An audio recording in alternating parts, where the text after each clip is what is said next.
Injustice চলছে না, তারাই তো টোটালটা কন্ট্রোল করছে।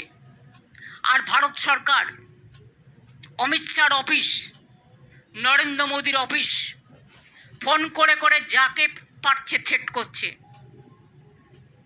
আর বলছে এখানে 20 লক্ষ জওয়ান পাঠাও, তারা নাকি ভোটের ভেতরে গিয়ে ছাপ্পা দেবে।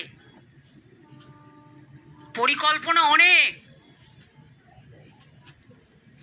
ইভিএম মেশিন থেকে শুরু করে মানুষকে ভোট দিতে না দেওয়ার অধিকার, বাইরে থেকে গুন্ডা পাঠিয়ে এখন থেকে সমস্ত বাংলা দখল করেছে, এবং সেটা যাতে বাংলার পুলিশ ধরতে না পারে সেই জন্যেই কতগুলো পেটুয়ার লোককে আগমন করেছে।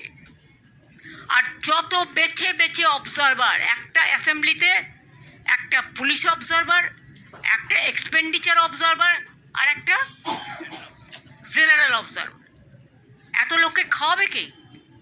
2024-এ 2000 কোটি টাকা আমরা পাইনি।